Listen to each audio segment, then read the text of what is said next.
Bum, ba-dum, bum, bum, bum, bum. The pins are in their inkwells. Steve Fink, you have $300. The correct answer would put you $1,300. What did you say? What is Dan Batchin? I'm not convinced I know how to read. I've just memorized a lot of words. The first rule of Fight Club is you do not talk about Fight Club. True. All life ends in death, which we, as a species, are cursed with knowing, resulting in something. Again, this is really not my field. It's the Al Travis Show. Sometimes we just get lucky. We got the best of the best when it comes to guests coming on, and they're going to help bust this down. I'm so excited to have them on. We've got Steve Fink and Senator Nick Frentz of the program with us. Gentlemen, thanks for being back. Hey, Al. Hey, Steve. Just for folks who may be tuned in, new radio station, these two gentlemen are the premier lawyers in the state of Minnesota that are not on the Supreme Court. I think we could be honest and just pretty much label like that. So second stringers, basically. But the stuff we got to talk about today is, you know, in radio, we'd like to maybe exaggerate a scotch, but I think the ruling yesterday about the binary trigger ban not being in an omnibus bill can't stand might just be as big a ruling in a court in Minnesota in the last 30 or 40 years. This, if it sticks, my opinion, is going to change the way Nick does his work, Senator Frentz does his work. Steve, am I overstating that if they blow this omnibus bill thing up, work's going to get difficult for Nick? Well, I think it's going to change dramatically if this holds. Now, I think the governor's indicated either appealing it or the attorney general is, whatever the process is.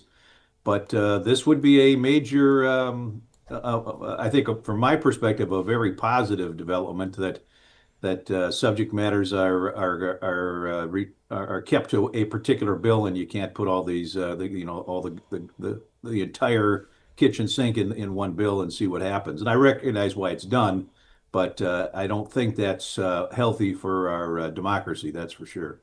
See, I find that interesting on our side. Now, Senator Frentz, for those of the working man who has to work with what we've got, I've got the constitutional wording. It's not much. I'll read it in a second.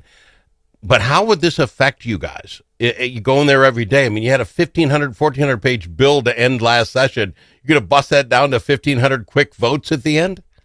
No, but I will say I tend to agree that the omnibus bills have gotten a little out of control. They're a little too wide ranging. Al Travis Show listeners will remember the Republican Omnibus Prime bill that came out at 1,000 pages, and Al Travis was not happy about that either. So the court's ruling says, I'm stripping out this particular Second Amendment provision, binary triggers, and suggest that they should invalidate the bill. You know, we argue about this on the floor. If you really want to get into the weeds, we have a germaneness argument when senators try to amend a bill. You can say, that's not related to this topic. It's not single subject. And the president can say, I'm not letting your amendment on. But what was most revealing, and Steve and I both know of Judge Castro, is that his decision right at the end said something like, if there was ever a time to strike down a huge omnibus bill, this might be the case, sort of inkling to the Supreme Court. We'll see. It would make our job tougher, but I don't know that it would make the result worse. I think it might be better for us to go a little more single subject. And again, we have members, senators in our caucus who have pushed for this for a while, and both sides of the aisle have said, holy cow, 1,000 pages. Really? Did you read it before you voted? See, and the both sides doing it. This is not a rip on this bill itself, because that was 2024. Republicans have been in charge doing this. This has been 30, 40 years where we've gotten just omnibus crazy. And I think your terminology is very lawyer-esque, if you don't mind, Senator Frentz. A little less omnibus. If you all may, we'll take 1 second to read the entire law we're talking about, because this isn't rocket science. Section 4, Article 4, Section 17. Here's the whole thing. Laws to embrace only one subject. No law shall embrace more than one subject, which shall be expressed in its title. That's the greatest law of all time, except do not kill. It's pretty darn easy to decide what they're talking about. What's a little less omnibus for you if that's the constitutional? Yes, I'm asking you, Senator Frentz. Thank you. What's a little less omnibus? Thank you, Mr. Fink. The key to that, and that you may know this went to the Supreme Court before, is the words in the title. So we have the bill number, and then the title might be 3 or 4 paragraphs, and it says a bill relating to transportation and radio and stock cars and, et cetera. And it goes on. And then they have the 500 pages of the bill. So the way that the legislatures got around it is say, well, it is in the title. Sure, the title has 12 different subjects, but it's in the title. A little less omnibus, Al, I think means legislators ought to just say, keep this stuff in this bill and this stuff in this bill. The public will understand it better. And I always say on your show, the best part of serving up there is your last name goes next to a green light and a red light. And the public deserves to know, did he or she vote yes or no on this subject? See, but I think that's where Steve Fink gets upset like I do. And Steve, I'm going to talk for you, then you can agree with me. That makes me sound smart. It's kind of like when the House this year didn't actually vote no on not having an Office of Inspector General. They voted no, they didn't want to vote on the Office of Inspector General. So then everybody gets out of these things able to say, well, I really would have liked it, but we didn't vote on it. It's like, what are you talking about? You get, Steve, when you get an omnibus bill, whether I like the double binary trigger thing or not, I have no idea. I guess I really didn't even know it was passing. I can hide one way or the other. Well, I voted for it because I liked everything else. I didn't vote for it because I didn't like anything else. It just gives everybody a place to hide. Am I lying?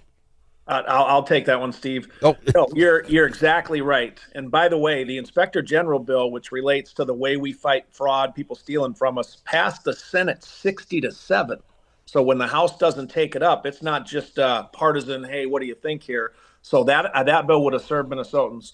I defer to Councilor Steve Fink for the remainder of my time. I mean, I think it is exactly the ability for people to hide behind tough votes. It's all I liked 3/4 of the stuff in here of this 900-page bill, so I voted for it. And as a taxpayer, or as the guy voting for people, I'm like, well, it's at least it's 3/4 of the stuff that I can support. But it's the way it's presented is just it is just allows people to hide behind. And when Governor Dayton was governor, the Republicans did the same thing, and they just called his bluff. They presented that big bill. I don't know how many pages it was, but same concept, if I recall right. And the governor on the way out the door just said, "Yeah, to hell with you, I'm vetoing it." And everybody's like, "Oh, you're kidding? What a shocker!" It's like, well, he said he was gonna. Yeah. He did follow the rules, and he followed through on it. Now, if that would have been a DFL controlled situation, whether he'd have done the same thing, I don't know. But in any case, I think it's a good ruling, and I hope they do appeal it, and that it is supported by the Court of Appeals and Supreme Court, so we can get back to to at least a bill containing a topic. Might be tax, which would be huge, but at least it's a tax bill and nothing about road construction. I'm a lover of Senator Frentz, but when he said, how they got around it, that because they got it in the title, so that kind of weasels around this. I started this whole thing off with, this is the most basic, and I'm not a smart man, laws to embrace only one subject. No law shall embrace more than one subject, comma, the title thing. This is so lawyer-esque of you people. Do you understand the rest of us, how frustrated we get? I'm a simple man. Taxes about taxes, trigger bills about the trigger bills. Do you think people will take that? You're talking about possibly the governor bringing this to the Supreme Court. I don't know who wins in that. I think the average guy will get ticked if you're allowed to continue to do this. And I think Walz could be upset if they blow this thing up. Said, you're right. No, let's go to common man reading of this. And he loses. I don't think that's a good look either. I'm sorry, Senator Frentz. You get it. I'm not blaming you two specifically, but that's so lawyerly. I am. The title? Yeah, the title sneaking. Well, the title is, trigger swatch is over there when you're talking pay and leave. It's like, that's so lawyerly. Because I read that, it makes one thing, one bill, one topic. Go. I'm not a smart man. No, I think you're right. And I think that's why there's been this argument is that it's convenient sometimes to jam all this stuff together, but the public is not well served. The title was supposed to allow the public that didn't want to take the time to read 200 pages, hey, this bill's about taxes. And it's been sort of subverted. By the way, just to be clear, What Judge Castro said is, I'm stripping out the binary trigger part. The bill's not invalidated, but Castro's opinion invited that thought to be pursued. So the appeal would be on the binary trigger part. If the whole bill comes down, there are massive consequences for the state short term, but there would be a question whether it's for the good of the process longer term. I want to talk about that on the other side of the break if we can. I'll start with you, Mr. Fink. I'll let you know the question. If there is one part of a bill, the binary thing is not legal because it's an omnibus bill, and that's the gun guys that went to court over this, that's all they cared about. Isn't this like the fruit of the poison tree, the only law term I ever heard of, that if one part, if one thing is that this omnibus bill had more in it than it was allowed to have and it's not legal, doesn't that say the whole darn thing is? We'll talk about it with Steve Fink and Senator Nick Frentz. These guys are good radio. Braver Angels Minnesota is part of a national movement that brings together conservatives, liberals, independents, and others to restore trust, respect, and goodwill in politics. We seek not to eliminate our differences, but rather deal with them head on, with respect and understanding. We do not try to change people's views, but how they view the other side. There will always be differences. Braver Angels Minnesota believes the best way forward is to change how we deal with those differences. Join the civil conversation at mn.braverangels.org.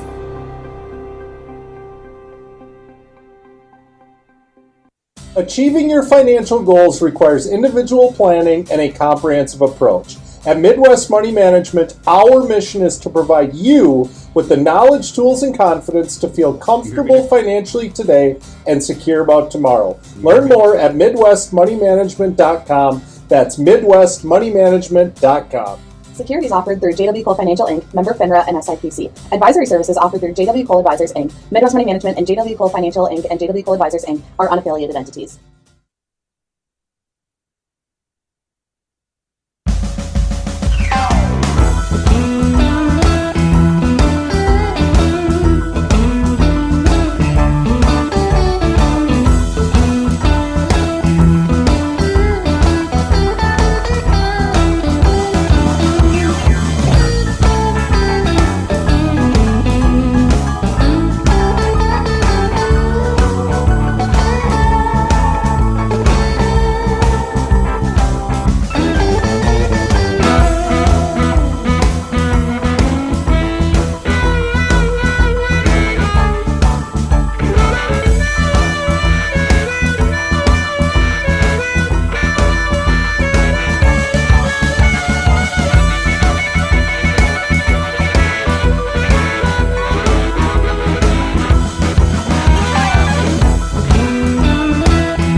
As in alligator. L also in alligator. But it's not alligator. It's the Al Travis Show. And we've got them, Steve Fink and Senator Nick Frentz. Steve went to break. Question being, if the trigger ban, the binary trigger thing, is not fair because it was in an omnibus bill, doesn't that say the bill was wrong? The bill was wrong, so this can't be in there? Or can you pick apart a bill constitutionally like that? And if so, shouldn't everyone who didn't like something in that bill giddy up, get a lawyer, and let's get her knocked out? Yeah, I think that would be the issue, would be whether there's somebody else that would have standing. I don't know if we all have standing to challenge these bills or not, or if it's a particular, like the gun folks that had to challenge a particular provision. But I I think it would, yeah, if there's, this sets the precedent, I think, if you think something was not in a bill properly, go tackle it and attack it. But I think you're attacking maybe just your particular provision that you don't like. I don't know, Nick, if I would have general standing as a taxpayer to object to the bill as a whole, maybe I do. I don't know. I think you might. I mean, I think a taxpayer has standing to object to provisions that relate to taxes. I think the fact that they went after the binary trigger thing, that's they in their interest in that group. So I think they had standing to do that. Keep in mind, this is a district court decision, and that previously the Supreme Court had said, as long as you put it in the title, we're going to allow the bills to stand. So I do think it's still an open question whether Judge Castro's decision will lead to these bills being struck down in court. But Al Travis Show listeners, let me be clear. There's no question this will lead to legislators being more conscious of the single subject rule. Will the Supreme Court, and I don't know if they can or can't, that's why I have you brilliant minds on, can the Supreme Court see this train wreck coming?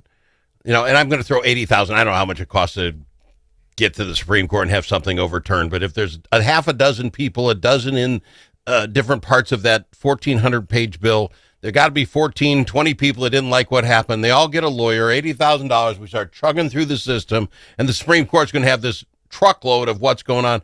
Can they jump in early and say, whoa, whoa, whoa, whoa, we see the problem going to happen here. Let's bust this down right now with this district court guy's decision and say, no, we disagree with that. Can they dive in and fix it before it becomes a huge issue? Steve? I don't know. I don't think they can proactively do that. They can take up a case up to the Supreme Court that's already been brought, but someone's going to have to bring the cases, including the bill in validation. If someone's out there saying, well, we want to bring down the whole bill, again, bringing down the whole bill would have consequences for a lot of stuff. I'm not sure that would be in the state's best interest at this point. The binary trigger thing was contested, and rightly or wrongly, they won at the district court level. We'll see what happens if the administration appeals it. It will be on that point, I presume. Let me ask you this.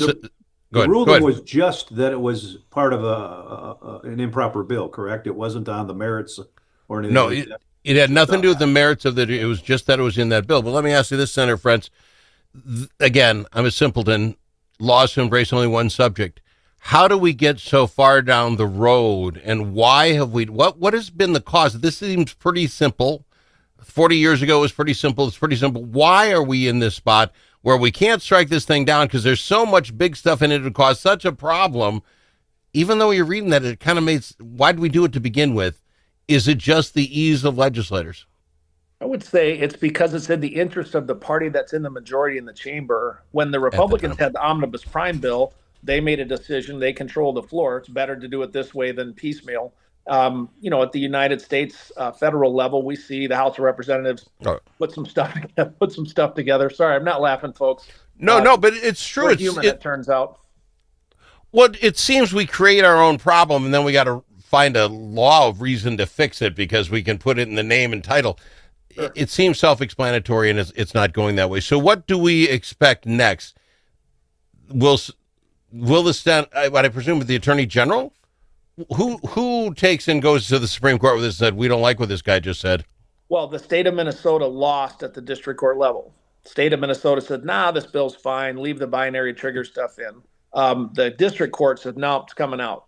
So the state of Minnesota can't appeal it. That would usually be the Attorney General on behalf of the governor or the administration. But I just got to throw this out, Steve. Sorry, one last shot here. This is the same type of human failings that we see in other areas. I've been running around the state the last year saying, to the surprise of the crowds I'm speaking to, legislators have all the same flaws as every other human. And we're seeing this play out in gerrymandering. Now, folks, Republicans and Democrats have been gerrymandering congressional districts for 200 years. And now they're like, hey, you can't gerrymander. No, guff, chat, you've never been allowed to, but you do it anyway. And I think the omnibus bill thing is sort of the same thing. Well, if we get to do it, yeah, it's a great rule. Who would be against that? Once the other side does it, then the side that's aggrieved is like, well, you can't do that. Single subjects, not in the title, etc. Sorry, Steve.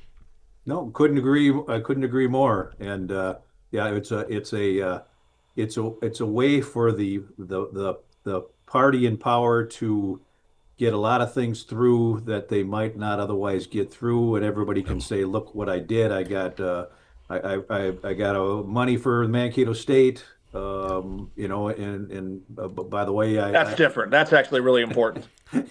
Yeah, that doesn't count what we're talking about here. That's what we are as human beings. But it has gone to an incredible extreme, and it gets to be laughable. Speaker Pelosi? Well, you have to pass the bill first before you can read it, or whatever quote was. It was like, oh my gosh! And again, the Republicans have back with Ronald Reagan when he was president.